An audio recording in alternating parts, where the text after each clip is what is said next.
final game. I do have a cousin's wedding this weekend, so I think I'm driving out of town on Friday at some point. Alright, so g3, bishop g2, get castled. Bishop g2. Get castled.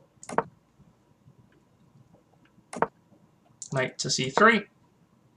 I'm not a huge fan of bishop g4. I mean, the only reason it's going to go here is to trade off the bishop for the knight, and I feel like white's still pretty good here after the exchange.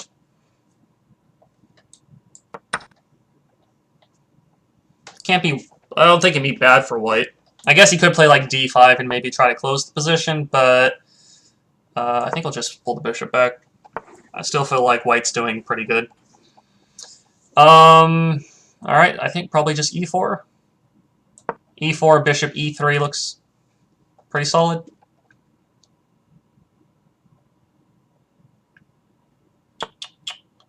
Bishop e3.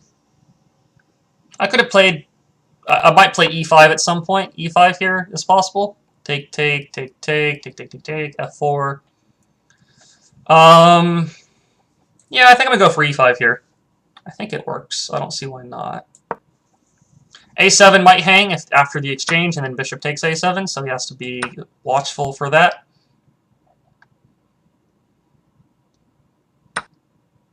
We're taking with the a-rook. Knight d7, I'll play f4. If he exchanges rooks, that's fine too, because then he can't go to d7. So knight d7 is probably the best move here. I'll play f4. And then I might grab a7 in the corner. Okay, f4. This bishop's kind of shut out. He can play f6 technically, but the exchange is, not exactly in his favor. Okay, a6, he holds on the pawn. I think I can just double rooks. I think that's probably the best idea here. Double rooks, and then that guy's going to be done for. Yeah, we're just going to double rooks. I don't think there's anything wrong with it.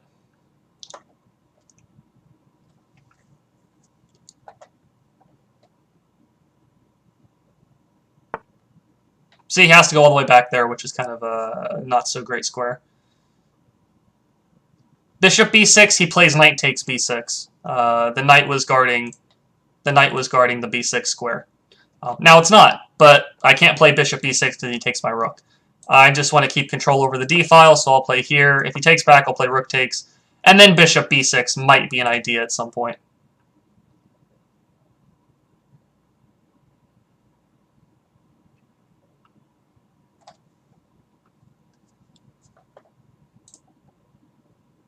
I could have traded actually bishop b6. Maybe that was slightly better. I'm still better here either way. Shouldn't be a huge difference. The problem is, after the exchange, this knight has nowhere to go. Right? He can't go to d7 because I just take him. He can't go to a6 or c6 because of the pawns. So this knight is essentially kind of dead at this moment. And I think that bishop a7 is actually fairly strong here. Bishop a7 threatens a mass trade on d8, and then taking his knight on b8. And he can't move this knight like we said. However, he can just exchange rooks. But I'm still better. I'm still better there for sure.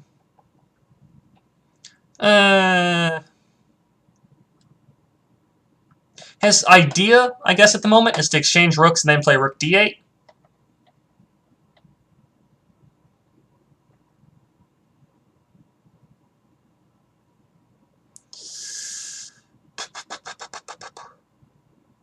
He also has an idea of g5 at the right time. g5 trying to counterattack this pawn chain. Or f6 still is in the air. This is going to look a little weird, probably. But I'm going to play h4 here. h4 is an idea for bishop h3 as well. Okay, he can do that. That's fine. We're still going to exchange. We exchange. Now, I think bishop h3 at this point. Bishop h3 now stops this knight from developing, right? This knight can't go to d7 anymore, and now I have bishop a7 as a threat. He has to play e6 to give himself the ability to play knight d7, but now his dark squares are weak. d6 and f6 are very weak. Actually, the main downside is now this knight can't go anywhere, surprisingly. So bishop b6 just picks up the knight. That's kind of a... Both knights ran out of squares despite, you know, only having 3 pieces on the board. These pawns are big, you know, betrayers to the knights here. He wishes he could take a pawn off right now, honestly. You don't see that situation every day. So we're just taking this guy. Check, that's fine, I'll move. 94, threatening the bishop. Knight f6 is also going to get rid of the... trade off the knights, and then my extra bishop will win. We're going to play b3 first, though.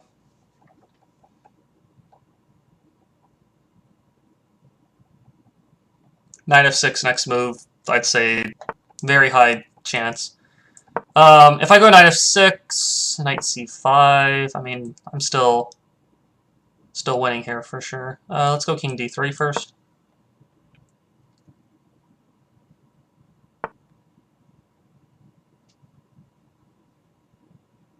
I'm going to go g4.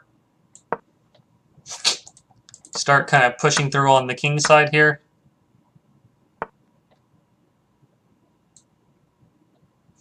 Alright, bishop to g5. Knight d6 and then take b7 as a threat. So he's got to watch out for that. Knight e6 should have been played. Yeah, he definitely had better options for sure. I'm going to check here. If he goes d7, I'll take f7. I'd rather get the king side pawns rolling. Alright, he doesn't. I'll take this pawn, though. If you're going to give me a free pawn, I'm going to take it. We're going to go play h5.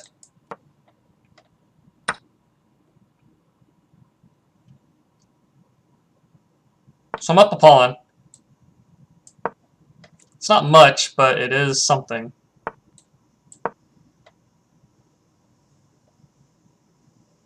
Now c6 will be the next target. Okay, maybe not. Bishop c6 is an idea. Bishop d8 also is an idea. Bishop c6. We're going after all the trap pieces today. Bishop a4, bishop c7, next move will trap this knight again. I guess we can hold on to the pawn, though. No need to give it up. Bishop c7, trapping this one. Hey, Jim. Yeah, I got increment, so I'm probably... I don't think I'm going to lose on time here. 2-second increment. I don't even need the knight. This is actually a cool-looking checkmate. The knight covers the d8 square, and the bishop covers these 2 squares. And the pawn covers this one. Okay, we're going to analyze this one as a finisher.